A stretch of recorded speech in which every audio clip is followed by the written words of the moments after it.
Hi, how's everybody doing? My name's Pat, and I would like to talk to you about the dice game called Yum, which is a similar game to Yahtzee. And I'd like to demonstrate a Q-learning algorithm, an implementation of a Q-learning algorithm that is capable of playing that game on its own. So for those people who do not know, the game of Yahtzee looks a little bit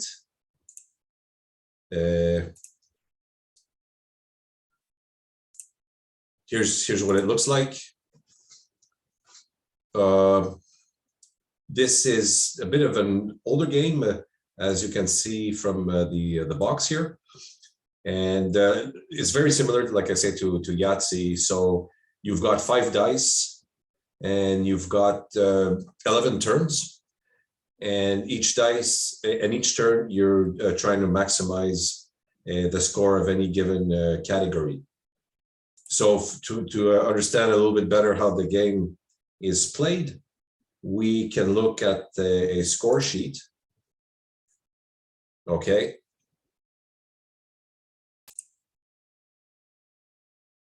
All right, so if I bring up this the score sheet here for all to see, here it is. So as you can see, so for, like I say, for those people who know Yahtzee, this is a bit of a subset of the game, so it has fewer categories. And let's take a look nonetheless what those categories are. So you see here category 1 through 6. So that's essentially your score here that you're going to input in the box next to it is going to be the either 1, 2, 3, 4, 5, or 6 times the number of dice you have in your hand at the end of your turn. So for example, if you roll, so you have, by the way, I did mention this, but you have 3 rolls per turn. So meaning that you roll the dice once, and then you decide to keep whatever dice you decide to keep, and then you have 2 re-rolls after that. So you can re-roll once, and then you make a decision as to which dice you're going to keep, and then after that you have one last re-roll if you need it to have the best possible hand you can for this turn. And then at this point, at the end of the third turn, the third roll, you got to score it in a category, one of these categories here in that first column there. So for example, if at the end of your 3 rolls you've got 3 5s or 4 5s, then you can score 20 in the 5 category here. And for example, if you have 2 1s and you decide to score your 1s, you're going to be scoring 2 in the box here next to the 1. And so those are the categories that I call categories that are above the bonus line or above the line for short. And I'll be talking a lot more about that later on. The bonus here, let's just keep that I'll explain that at the end. And then the other categories here are actually pretty self-explanatory. You got the straight. The only 2 ways you can get the straight is 1, 2, 3, 4, 5, or 2, 3, 4, 5, 6. So so it's a straight, like a bit like in poker. Full, that's 3 of a kind plus 2 of a kind. So for example, if you have 3 1s and 2 5s, or if you have 3 4s and 2 3s, that's a full, and that's worth 25 points. And sorry, I forgot to mention that the straight is also worth 25 points.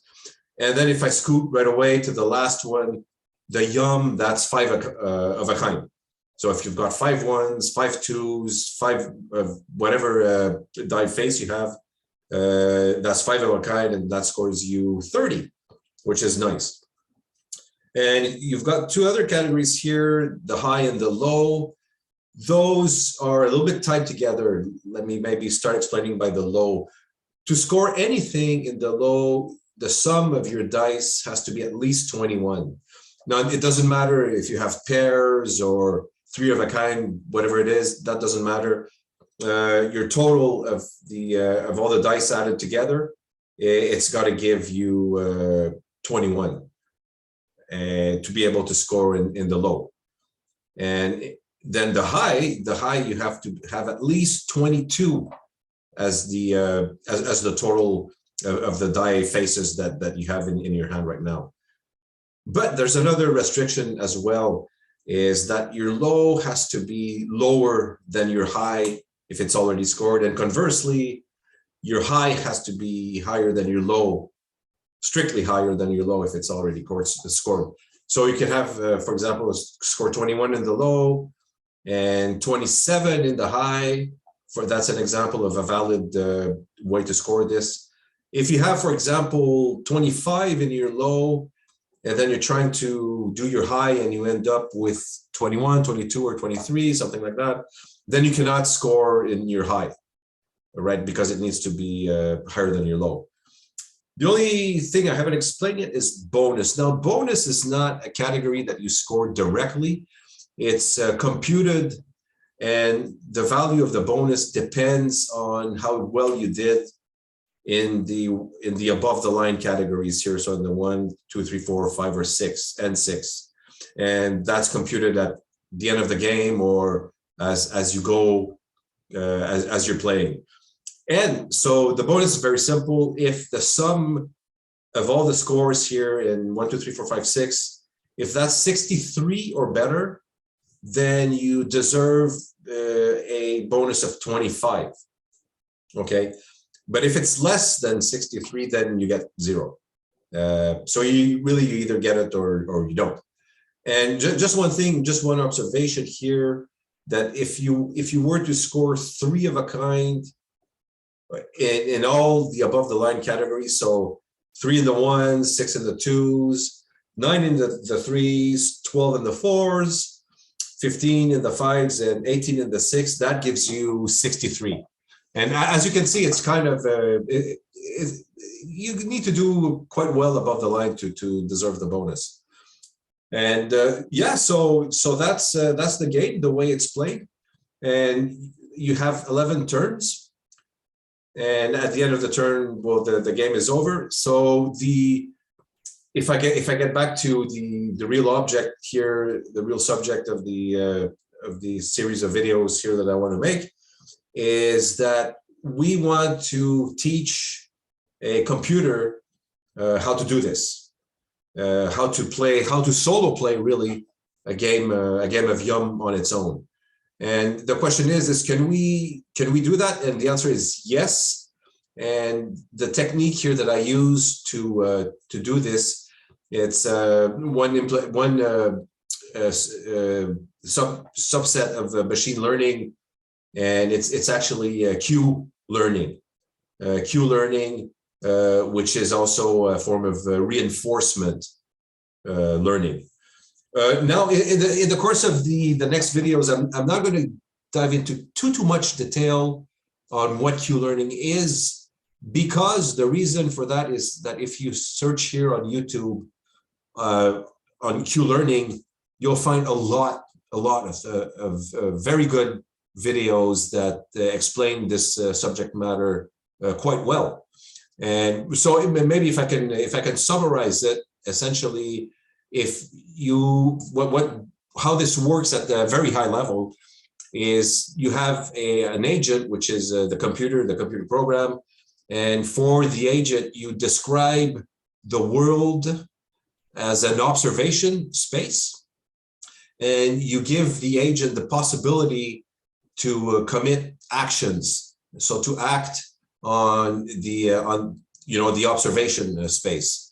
And then depending on the results of those actions, the program, the agent gets either a positive reward, so saying that he did well, or a negative reward to tell the agent that it was not a good move to perform that action. So that's pretty much a high level description of what Q learning or reinforcement learning in general is.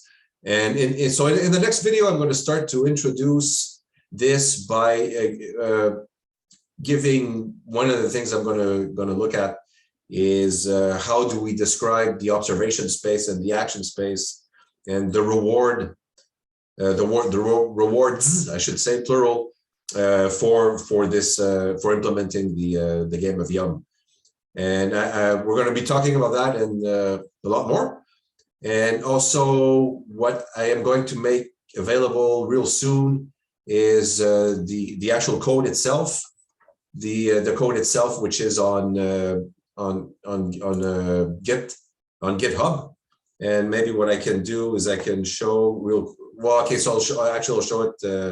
I'll show it on the next video here, because I don't want to take too much time per one video. So I'm gonna give the link to where that is on GitHub, and also I'm going to demonstrate how to use it. It's very simple, and so this works straight out of the box, and we're going to be looking at some results of that. So okay, so for this moment right now, this is the end of this video, and I hope to see you later on in the next video. Thanks.